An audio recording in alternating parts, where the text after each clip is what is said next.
Shalom. Malam ini kita akan bersama-sama membaca firman Tuhan dari surat Efesus pasal yang keempat ayat 1 sampai ayat 16. Efesus pasal 4 ayat 1 sampai 16. Tapi kita akan baca dari ayat 1 sampai ayat 6 saja. Saya akan mulai ayat yang pertama, jemaat kedua dan seterusnya saling ganti bergantian sampai tiba pada ayat yang ke-6. Efesus 4, 1 sampai 6. Sebab itu aku menasihatkan kamu, aku orang yang dipenjara karena Tuhan, supaya hidupmu sebagai orang-orang yang telah dipanggil berpadanan dengan panggilan itu. Ayat 2. Dan berusahalah memelihara kesatuan roh oleh ikatan damai sejahtera.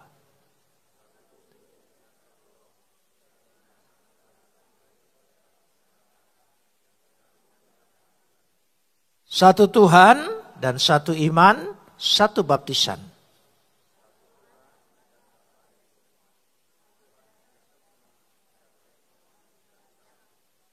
Kita sambut firman Tuhan, kapot lecha Adonai Elohenu, kapot lecha. Segala kemuliaan ya Adonai Tuhanku, kemuliaan bagimu. Surat Efesus menurut bapak-bapak gereja adalah ibu dari seluruh surat Paulus. Induknya. Martin Luther mengakui itu. Yohanes Calvin juga mengakui itu.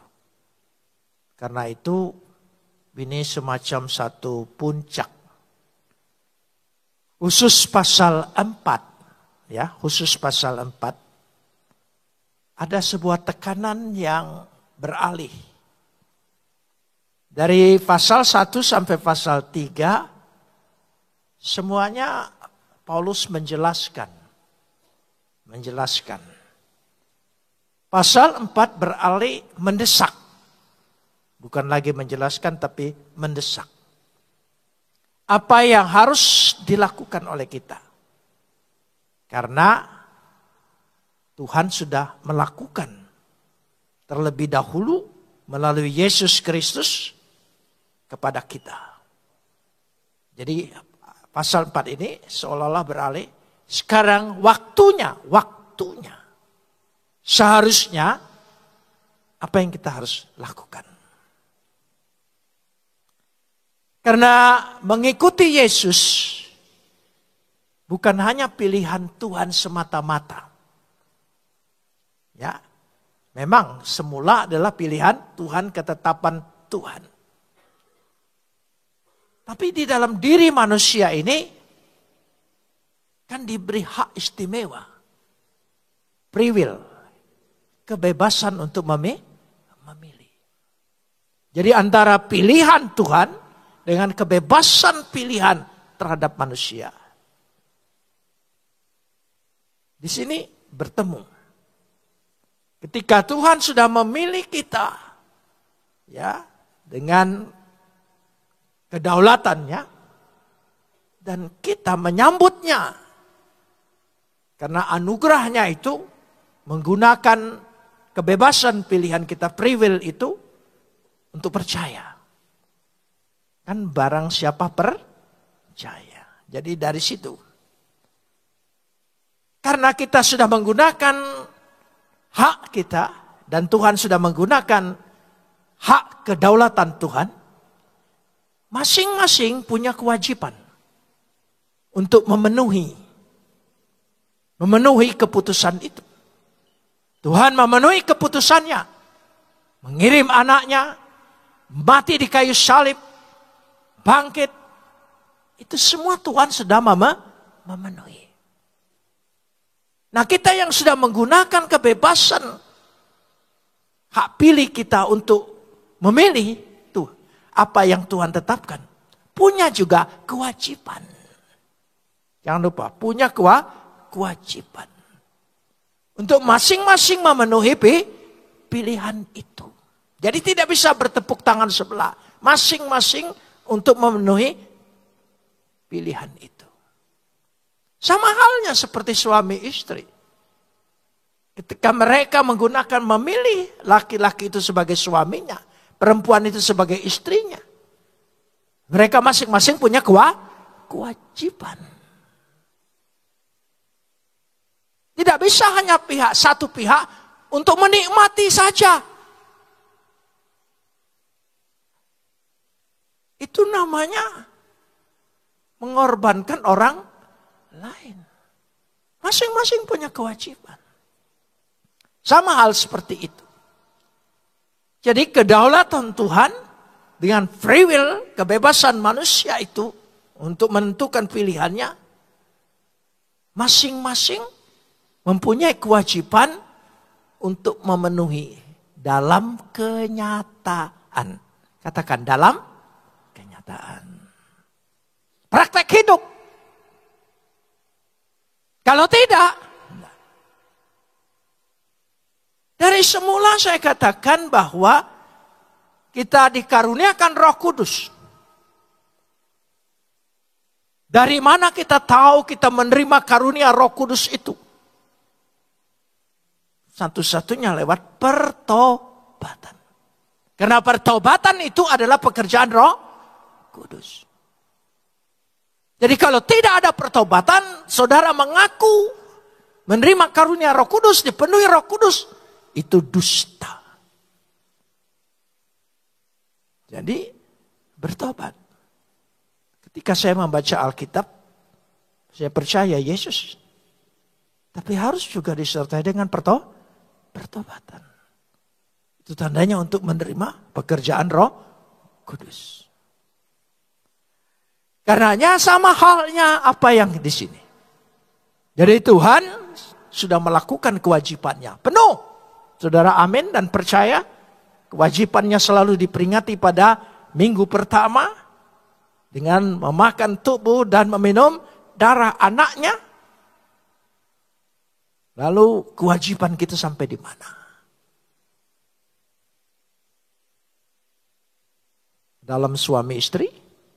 Kalau salah satu pihak tidak memenuhi kewajibannya, orang itu disebut apa? Orang tidak bertanggung jawab. Jangan-jangan kita menjadi orang Kristen yang tidak bertanggung jawab. Karena itu luas sekali pembahasan ini. Ya. Apa yang menjadi pilihan kita adalah menantang kita untuk menentukan sikap. Ya kan? Apa yang menjadi pilihan kita? Kita memilih ini perempuan atau ini laki-laki, itu menantang. Menantang kita untuk menentukan sikap. Tidak bisa abstain, tidak bisa katakanlah normal dalam arti tidak mengambil sikap. Harus berani mengambil sikap. Sikapnya dalam bentuk yang konkret. Menikahinya. Itu sikap yang konkret.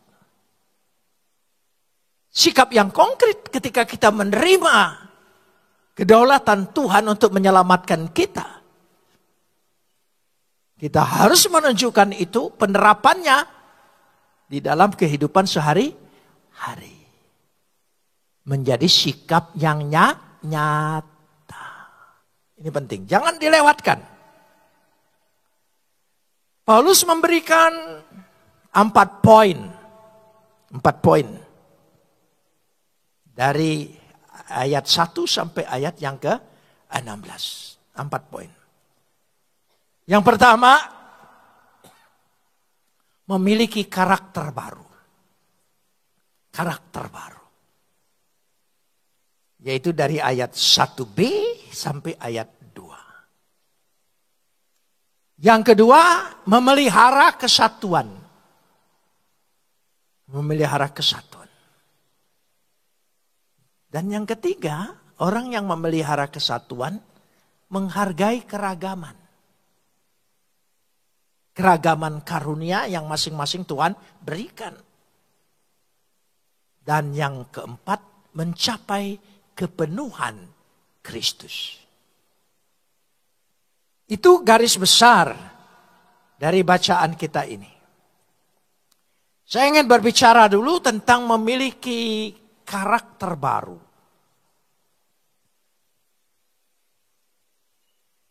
The great change, perubahan besar, bukan cara ibadah yang beda. Itu bukan perubahan besar. Perubahan yang besar yang dituntut di sini. Perubahan karakter. Jadi kalau karakter kita tidak berubah, sebetulnya kita tidak mengalami perubahan apa-apa. Seperti orang lebaran ganti baju baru doang. Perubahan yang besar dalam diri kita adalah perubahan karakter. Itu penting, karakter. Jangan lupa itu. Jadi kalau karakter kita tidak berubah, saudara rasakan tidak berubah. Ukurannya apa? Ukuran yang paling mendasar. Tiga hal. Diuraikan di sini 3 hal. Ayat 1b. Ya. Supaya hidupmu sebagai orang-orang yang telah dipanggil berpadanan dengan panggilan itu. Berpadanan. Axios peripatesai. Axios peripatesai. Berpadanan artinya secara harfiah supaya kamu berjalan dengan layak panggilan itu. Berbadanan dengan panggilan itu berarti sesuai, sepatutnya, selaras dengan kadar penghargaanmu akan karya Kristus sebagai satu anugerah yang tidak terbalaskan. Harus sepadan. Harus sepadan. Bukankah Tuhan menciptakan Hawa untuk menjadi pasangan yang sepadan. Sepadan. Jadi sudah terimalah, itu sudah sepadan. Kalau bilang tidak cocok, itu namanya benar. Gitu. Kalau sendalmu cocok, miring sebelah kanan semua, itu bukan pasangannya. Pasanganmu sudah terimalah, hebat sekali. Saya pagi tadi berpikir begini. Makhluk yang paling hebat itu wanita. Paling hebat. Dulu pernah saya katakan keramat. Sekarang paling hebat, super. Yang berani main-main dekat pohon pengetahuan yang dilarang, itu wanita. Kan Adam jauh. Yang berani ngajak ngobrol iblis. Siapa yang berani ngajak ngobrol iblis? Oh, makanya dukun yang paling sakti itu pasti perempuan. Yang berani ngobrol. Yang berani naik pohon metik buah. Sudahlah sampai di situ. Maksud saya begini. Ya supaya enggak pikirannya. Jadi sesuai dengan panggilan. Sesuai dengan panggilan. Ada 3 hal karakter dasar yang harus dimiliki seorang Kristen. 3 saja. Kalau ada, ini berarti kita sudah mengalami perubahan. Kalau tidak ada, jangan saudara pikir mengaku berani orang Kristen. Karaktermu belum karakter Kristen. 3 hal. Paulus mencatat di sini. Perhatikan ayat yang kedua. Ayat yang kedua. Hendaklah, tolong sambung. Ya, kamu selalu rendah hati, terus lemah lembut dan sabar. 3 poin. Rendah hati, lemah lembut, sabar. Ya.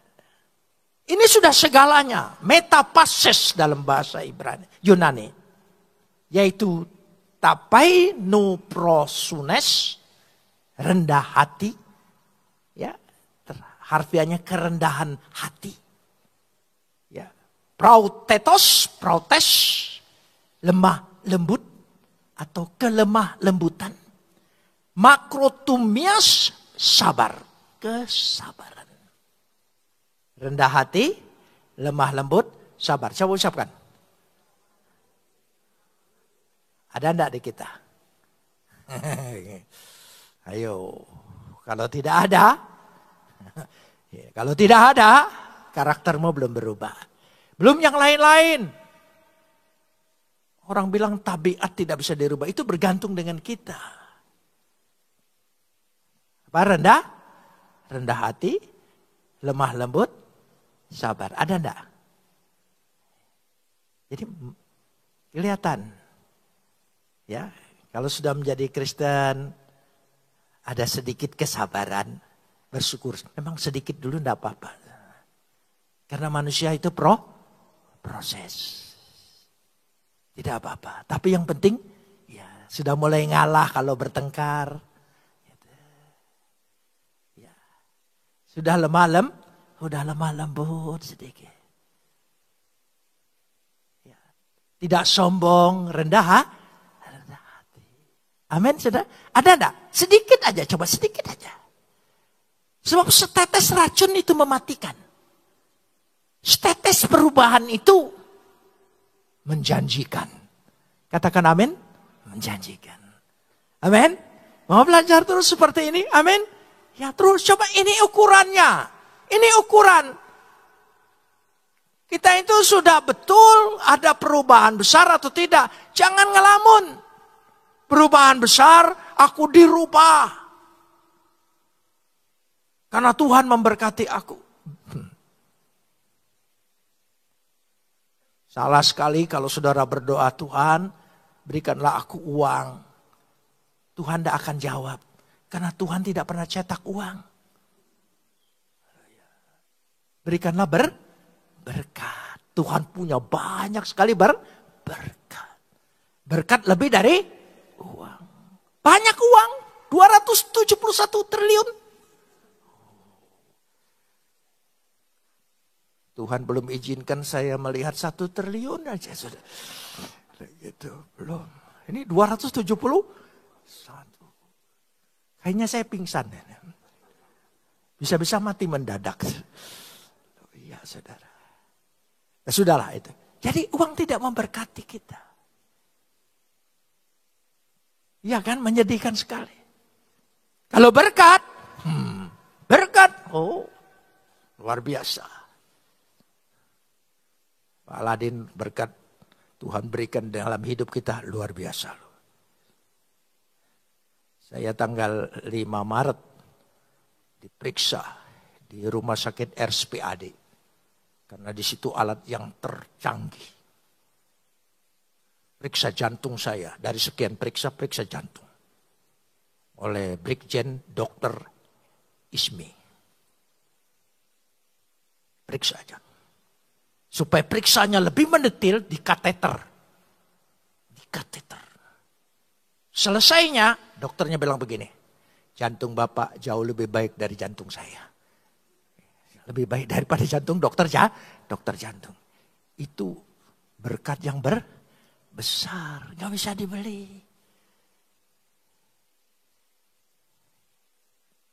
Banyak uang tapi langganan rumah sakit. Terus. Itu berkat. Mana yang lebih penting? Minta dengan Tuhan, minta apa? Berkati hidupku. Amin. Kalau berkati hidupku, itu lengkap. Paket lengkap. Karenanya, kembali lagi. 3 karakter dasar. Sekali lagi, 3 karakter dasar menandakan kita memiliki apa? Perubahan. Apa? Apa tadi karakter saja? Ya, rendah hati, lemah lembut, sabar. Apa? Rendah hati, lemah lembut, sabar. Amin. Makin hari makin tambah. Nah, itu ada kemajuan. Jadi bulan depan perjamuan kudus lagi bersyukur. Tambah 1 derajat kesabaranku. Ya, tambah 1 derajat rendah hatiku. Aku sudah mulai lemah. Lemah lembut itu bukan langsung jadi orang Solo. Yang selalu ngomongnya lemah lembut. Bukan. Orang Solo itu kalau keinjak kakinya sopan sekali. Permisi, kaki saya di bawah, kaki Bapak di atas. Coba injak orang Sumatera. Gak mungkin dia bilang, maaf. Paling sopan orang Sumatera bilang, begitu kita injek kakinya dia tanya dulu, kamu jenderal atau apa? Kamu anak raja atau apa? Kalau bukan ngapain kau injek kakiku? Itu. Amin. Rendah hati, lemah lembut, sabar. Coba ucapkan. Berdoa, Tuhan tolong. Aku ingin berubah. 3 dasar ini saja. Amin. Amin. Amin. Ya, itu baru bertobat. Aminnya besar sedikit, saudara. Kalau amin, aduh. Ini penting sekali. Ya, itu bagus. Kita kebetulan banyak orang luar pulau. Orang Jawa ini kalau ngomongin kita datang dari pulau lain, selalu bilang luar pulau, heran. Padahal kita tinggal di pulau juga, saudara ya, di luar pulau. Itu nampaknya besar. Jadi karakter dasarnya ya tapainoprosunes, protetos, makrotumias. Kerendahan hati, kelemah lembutan, dan kesabaran. Kenapa saya sebut kelemah lembutan, kerendahan hati, kesabaran? Karena ada kata ke berarti ada satu tujuan. Jadi perubahan kita memang tidak semua sama, tapi setidak-tidaknya kita punya tujuan. Dalam perbaikan pembaharuan karakter kita, perubahan karakter kita, kita punya tujuan. Makanya pakai kata ke. Ya. Kerendahan hati, kelemah lembutan, dan kesabaran. Itu dalam bahasa Yunaninya begitu. Jadi harfiahnya pakai kata ke. Ke untuk menunjukkan tujuan. Ini yang pertama. Ya, jadi adalah dinyatakan di situ dengan jelas karakter dasar. Yang kedua, perubahan hidup itu. Perubahan itu yang terjadi. Ayat 2b. Ayat 2b.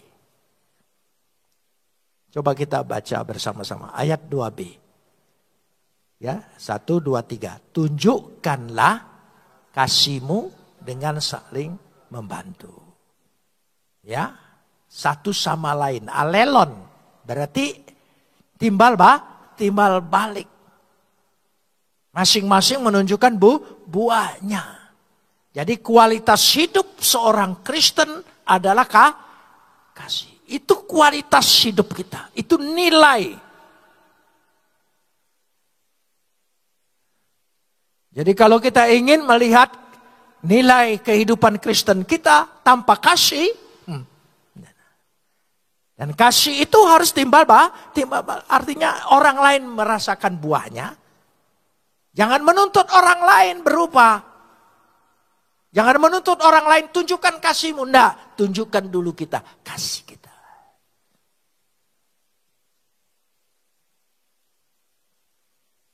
Itu. Poin yang kedua besar, yaitu memelihara kesatuan. Ayat 3 sampai ayat 6. Memelihara kesatuan. Ayat 3 dulu kita baca. Dan berusahalah memelihara kesatuan roh dalam ikatan damai sejahtera. Kesatuan itu, kesatuan gereja kita saja. Kesatuan hidup kita, kesatuan pertemanan kita. Ini tadi kan sudah bilang kualitasnya. Dasarnya adalah kasih. Tapi kualitas selanjutnya ditunjukkan dalam hidup kita adalah memelihara kesatuan. Bukan memecah belah. Bukan menyeret orang untuk berontak. Tapi memelihara kesatuan.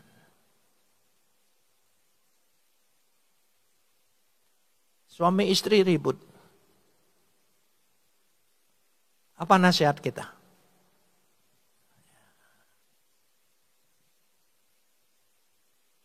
Bukan memecah belah.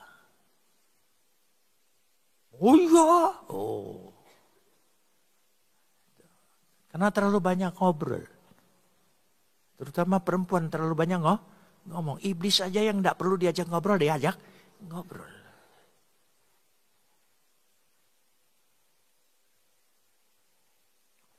Sudah. Jadi berusahalah. Saya setuju dengan kata spaudazontes. Spaudazontes. Spaudazontes. Berusahalah. Jadi ada usaha untuk memelihara persatuan itu. Amin. Ada usaha, berjuang. Bukan pasif, tapi aktif. Terein.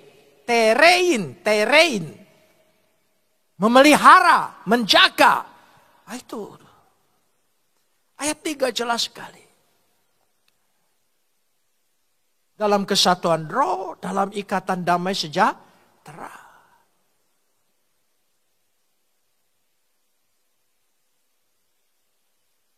Bapak gereja menyatakan ayat ini seperti ini, bagus sekali. Makanya saya kutip. Jika kita tidak menjadi sahabat yang setia di dalam persekutuan tubuh Kristus, berarti kita menjadi sahabat siapa?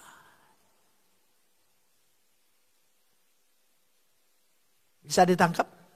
Jika kita tidak menjadi sahabat setia dalam persekutuan, maksud dalam gereja, ya, jemaat, berarti kita menjadi sahabat siapa?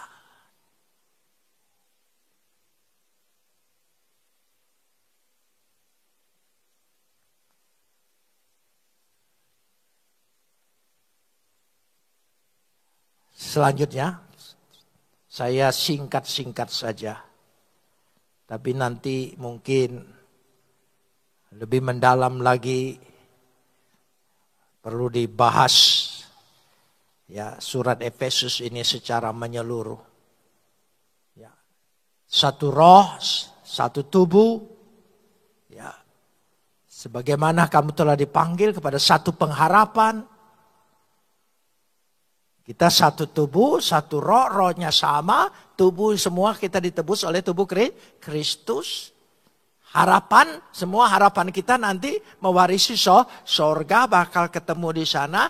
Lalu bagaimana konsekuensinya kalau kita tidak bersatu dari sekarang? Masa di sorga kita ketemu kikuk? Di sorga gak ada musuhan lagi kan? Semuanya penuh damai sejahtera. Sorga kita gak ada nafsu marah lagi, tidak ada. Apalagi nafsu seks. Ya, sehingga punya bidadari, enggak saudara. Ya.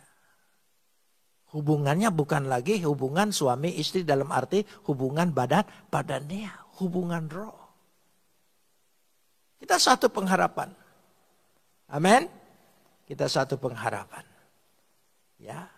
Satu Tuhan, satu iman, satu baptisan. Maksudnya satu baptisan atas nama pengampunan dosa. Semua sama. Mau gereja apa namanya, itu hanya organisasi. Caranya bagaimana? Itu cara. Tapi prinsipnya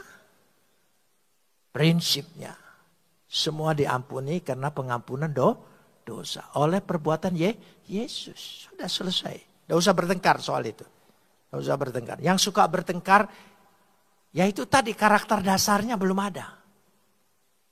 Karakter dasarnya belum ada.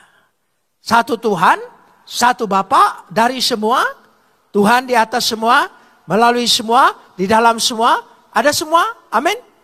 Ya. Sama. Jadi pusat kesatuan kita terdapat dalam roh, bukan dalam bentuk dan cara. Bentuk dan cara bisa berbeda. Tidak usah menghakimi satu dengan yang lain. Ayat 7 sampai ayat 12 berbicara tentang keragaman. Ya, menghargai keragaman karunia. Dihargai. Saya akan bahas ayat 7 saja. Tetapi kepada kita masing-masing. Saudara mengerti masing-masing? Pribadi lepas pribadi. Telah diberikan anugerah menurut ukuran. Ukuran siapa? Pemberian. Katatometron. Menurut ukuran. Metran. Jadi ada ukuran. Jadi Tuhan itu sudah tahu ukurannya. Masing-masing. Tes doreas tu Kristo. Pemberian Kristus. Loh, kita ini terserah yang beri. Jangan iri dengan yang lain kalau dia mendapat lebih. Loh, itu sesuai pemberiannya. Luar biasa. Pemberian, tolong ingat. Karunia itu pemberian. Jadi bukan mengklaim miliknya. Pemberian. Saya ingin tanya, bisa dia ambil waktu-waktu? Bisa. Itu pemberian. Dijelaskan bahwa dari semua berasal dari satu. Ayat 8 sampai 10. Diingatkan kembali. Itu semua hanya karena karya Kristus. Ayat 8 sampai ayat 10.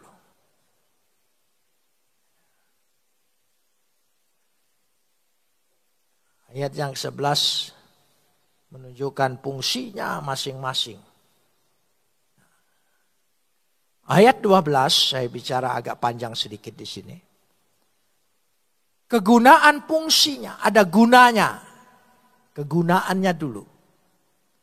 Ayat 12a, kegunaannya. Untuk melengkapi orang-orang kudus bagi apa? Pekerjaan pelayanan.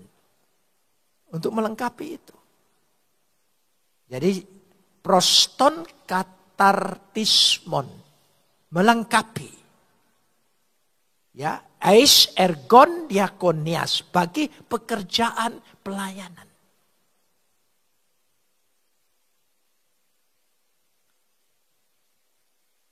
Fungsinya ayat 12b bagi pembangunan tubuh Kristus. Jadi demi tubuh Kristus itu ada sebuah pertumbuhan. Sama halnya dengan tubuh kita ini. Coba kalau pertumbuhannya sudah seharusnya jempol lebih gede dari kelingking. Ya. Tiba-tiba pertumbuhan anak kita, kelingkingnya lebih besar dari jempol. Ada yang tidak beres? Ya, ada yang tidak beres.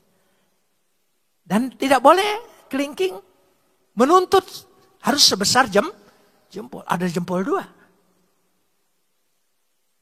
Jadi kalau kita ditempatkan kelingkinglah. Apa gunanya? Sangat berguna. Jika kupingmu gatal.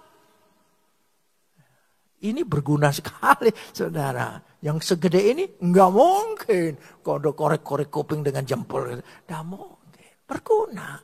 Jadi satu saat nanti ada kegunaannya. kecil.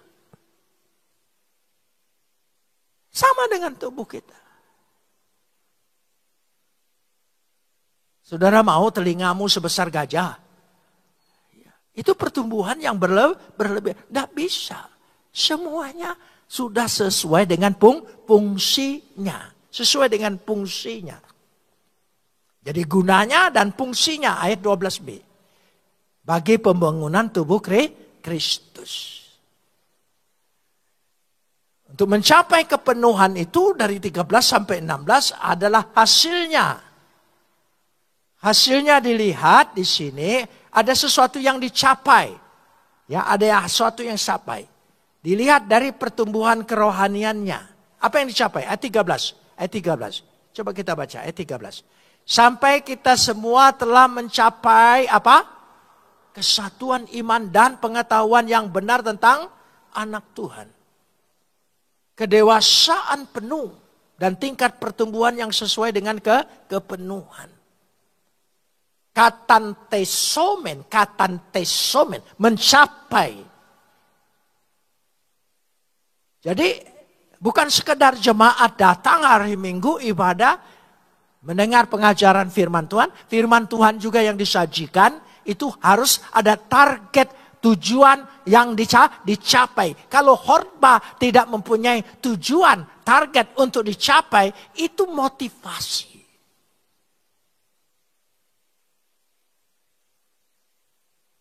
Motivasi. Sehingga mencapai kedewasaan. Ais metron helikias. Ada ukuran kedewasaan, ukuran pertumbuhan itu tadi. Jadi jemaat ini harus punya ukuran pertumbuhannya. Untuk menjadi Royal Priesthood Family. Ada tujuannya.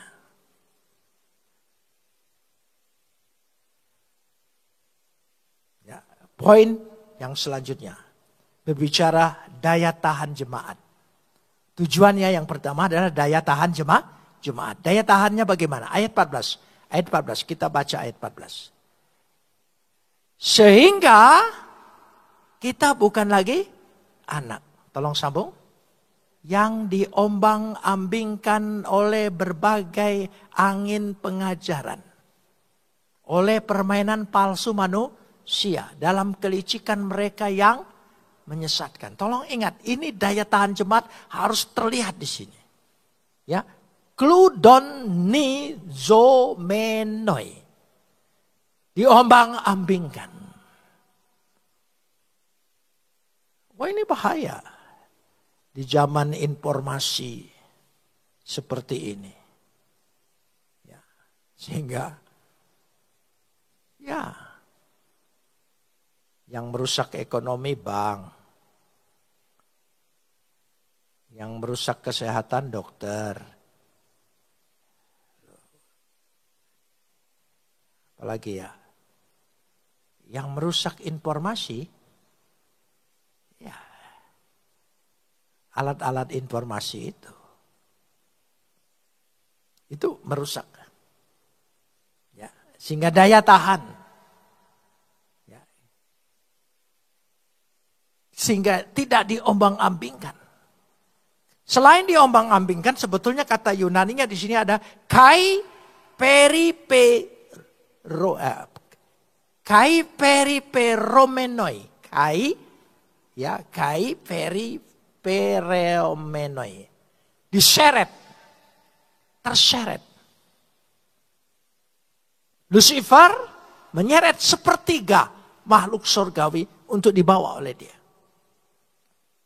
Sifat-sifat penyesat selalu menyeret, membawa orang lain. Dia tidak mau sendiri. Itu. Anemo tes didaskalias oleh setiap angin pengajaran. Jadi memang sedang angin-anginan. Jadi muncul ajaran baru, ajaran ini itu hanya angin saja. Nanti lewat. Karena itu perlu minum tolak angin. Ya, supaya angin itu boleh berlalu. Ya, orang Palembang punya istilah lebih sadis. Kenapa kamu semalam enggak pulang? Saya ditombak angin. Masuk angin itu ditombak angin. Hebat, tombak angin. Maka kadang-kadang sampai ke jantung mati. Jadi pengajaran-pengajaran yang sekarang itu hanya angin-angin. Sejak saya jadi Kristen, berapa kali saya lihat macam-macam. Ya, dari Children of God, ya, saya melihat itu. Dari orang muntah-muntah, ketawa-ketawa, jatuh-jatuh, macam-macam. Ya boleh-boleh saja. Tapi jangan orang tidak muntah dipaksa muntah. Tapi kalau orang lain muntah ya saya terpaksa ikut. Ya, karena jijik saudara. Ya, macam-macam. Jadi jangan aneh ada Kristen progresif, apalagi radikal, revolusioner, macam-macam. Itu hanya permainan istilah. Istilah saja, supaya keren. Supaya keren.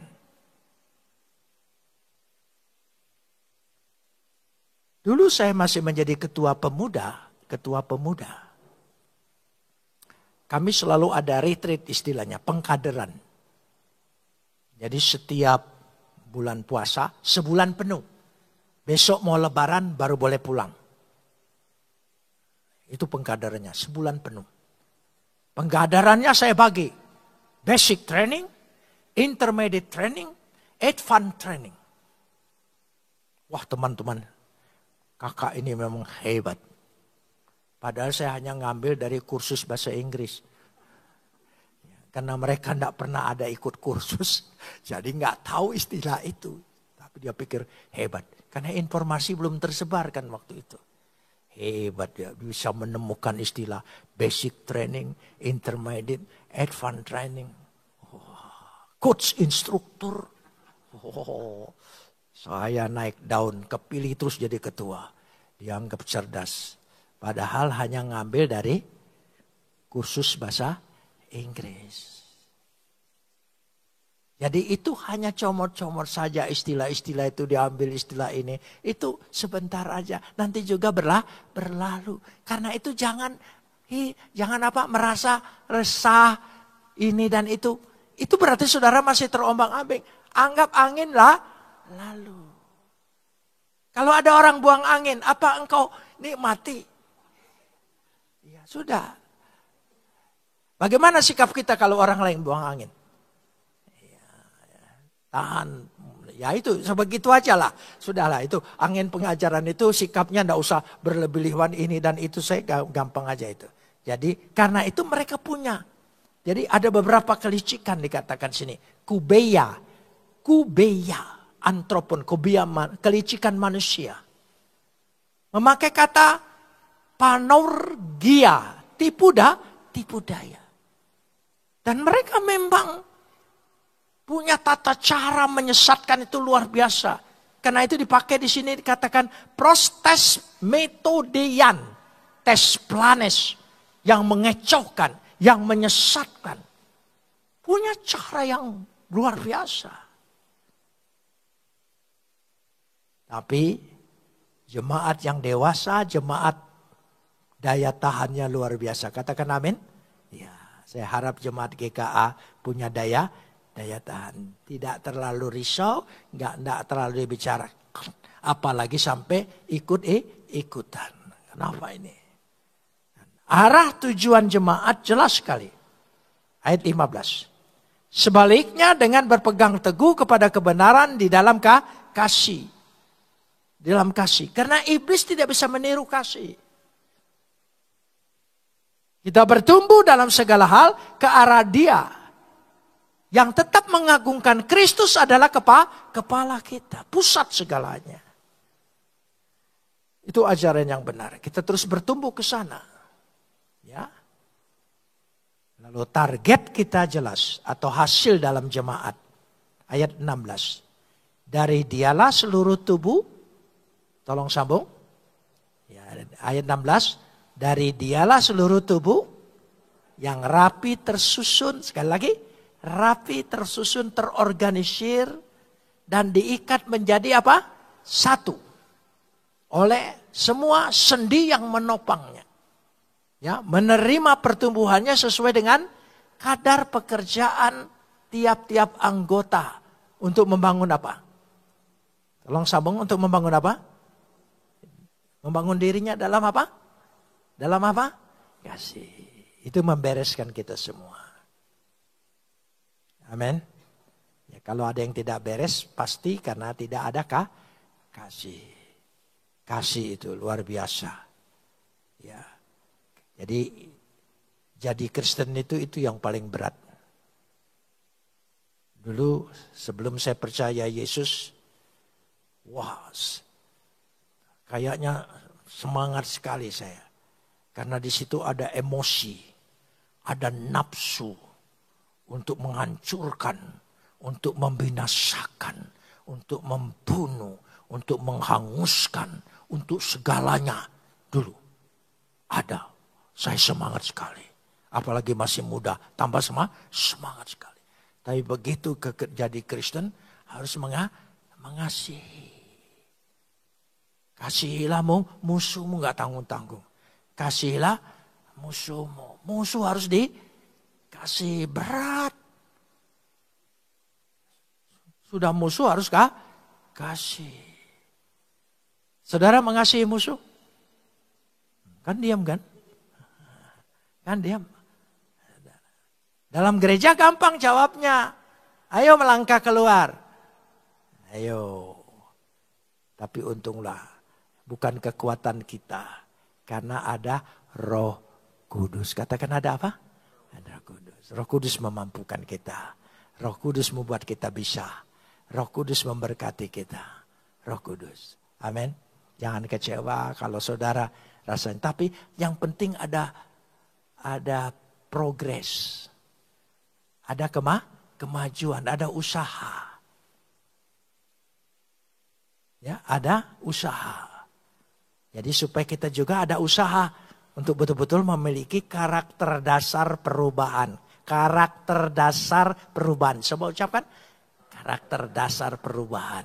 Apa karakter dasarnya? 3 poin. Apa? Ya. Rendah hati, lemah lembut, sabar. Sekali lagi. Ya, pakailah kata-kata ini jadi zikir di rumah. Rendah hati, sabar, rendah hati. Ya itu kan, gitu. Ambil rosario, ya ucapkan rendah hati. Ya lemah lembut, sabar, rendah hati. Ya begitu ngaca, rendah hati, lemah lembut, sabar. Ya, coba saya ingin lihat wajah orang rendah hati. Bagaimana wajah orang yang sabar? Bagaimana? Ya. Amin. Wajah orang lemah lembut gimana? Ayo. Ya. Inilah wajah munafik kita, saudara. Ya, kita tunjukkan senyum manis ini itu. Padahal karakter dasarnya belum berubah. Minta. Ini the great change. Perubahan yang besar dalam diri kita. Amin.